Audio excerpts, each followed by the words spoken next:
राजस्थान सामान्य ज्ञान important one liner points. कप्तान दुर्गा प्रसाद चौधरी। कप्तान दुर्गा प्रसाद चौधरी जो नीम का थाना सीकर से बिलोंग करते हैं, इनका जन्म 18 दिसंबर 1905 को नीम का थाना में हुआ था। ये जो है राजस्थान सेवा संघ और बिजोलिया किसान आंदोलन से जुड़े रहे। 1930 से 1947 तक सेवा दल के कप्तान के रूप में कार्य किया और राष्ट्रीय आंदोलन में भाग लेकर ये कई बार जेल गए। 1936 में दैनिक नवज्योति नामक समाचार पत्र का अजमेर से इन्होंने प्रकाशन किया। किसने किया? कप्तान दुर्गा प्रसाद चौधरी ने 1936 में दैनिक नवज्योति नामक समाचार पत्र का पब्लिश किया था अजमेर जिले से। दापा प्रथा प्रचलित है, तो दापा प्रथा प्रचलित है, डामोर जनजाति में प्रचलित है।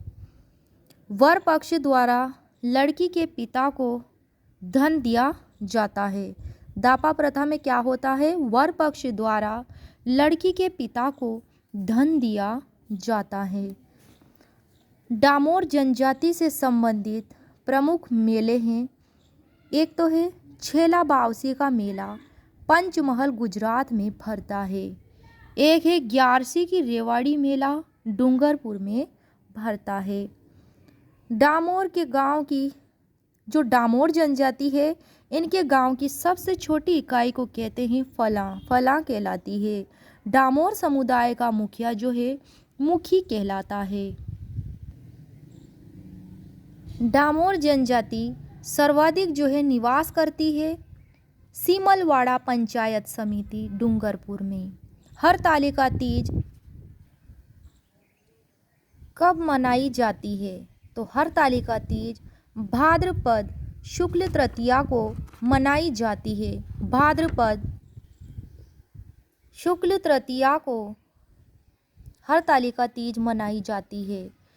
चोकला जो है यह भेड़ की सर्वोत्तम नस्ल है। चोकला का अन्य नाम छापर है। चोकला को भारतीय मेरिनो कहा जाता है। चोकला जो पाई जाती है शेखावटी और बीकानेर में। चोकला भेड़ प्रजनन केंद्र कोडमदेसर बीकानेर में है। गेब सागर झील स्थित है डूंगरपुर जिले में। गेब सागर झील के निर्माता महारावल गोपीनाथ। अन्य नाम है इस गेब सागर झील का एडवर्ड सागर बांध। ये इम्पोर्टेंट है कि गेब सागर जो झील है इसका अन्य नाम है एडवर्ड सागर बांध। इस झील के किनारे कालीबाई का स्मारक स्थित है। इस झील के किनारे गेब सागर झील के किनारे विजयराज राजेश्वर शिवालय स्थित है, जो उदय सिंह की रानी उमेद कंवर द्वारा बनाया गया था। उदय सिंह की रानी उमेद कंवर द्वारा बनाया गया था। झील के मध्य बादल महल स्थित है। गेब सागर झील के मध्य इसके निर्माता जो थे महाराव पुंजराज थे। किसके? बादल महल के। बादल महल के जो निर्माता थे वह महाराव पुंजराज थे। जोधपुर की जीवन रेखा कौन सी नहर कहलाती है? जोधपुर की जीवन रेखा किसे कहते हैं? तो राजीव गांधी लिफ्ट नहर को कहते हैं। राजीव गांधी लिफ्ट नहर। मेनाल, बनास और बेड़च नदियों का त्रिवेणी संगम जो है वह कहाँ है? तो ये मांडलगढ़ भीलवाड़ा में है। मांडलगढ़ भीलवाड़ा में मेनाल, बनास और बेड़च नदी का त्रिवेणी संगम स्थित है और यहाँ पर मेनाल जलप्रपात है। इस त्रिवेणी संगम पर मेनाल जलप्रपात है जो भीलवाड़ा में है। भीलवाड़ा की जो बागोर सभ्यता स्थित है वह है कोठारी नदी के किनारे और भीलवाड़ा में मेजा बांध बना हुआ है और बनास नदी की सहायक नदी है कोठारी नदी। बनास नदी की सहायक नदी कोठारी नदी है। बाण गंगा को ताला नदी और खंडित नदी के नाम से जाना जाता है। दौसा और भरतपुर में यह नदी बहती है और भरतपुर में यह बाणगंगा नदी लुप्त हो जाती है। ईडर का युद्ध कब और किसके बीच में हुआ था? तो ईडर का युद्ध हुआ था मुजफ्फर शाह द्वितीय और राणा सांगा के मध्य 1520 ईस्वी में। ईडर जो है गुजरात में स्थित है। इस युद्ध में, ईडर के युद्ध 1520 में जो है युद्ध में विजय मिली थी राणा सांगा को, और इसमें मुजफ्फर शाह द्वितीय की हार हुई थी जो कि गुजरात का शासक था।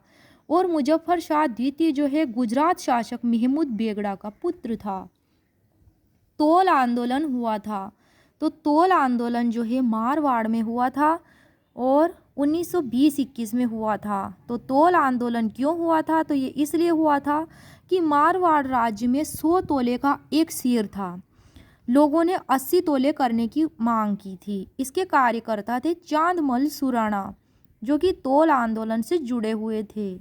इन्होंने मारवाड़ सेवा संघ के कार्यकर्ताओं के साथ मिलकर चांदमल सुराणा ने हड़ताल की और सरकार द्वारा इनकी मांग कर 80 तोला शेर कर दिया गया। इस प्रकार मारवाड़ में तोल आंदोलन 1920-21 को चला था।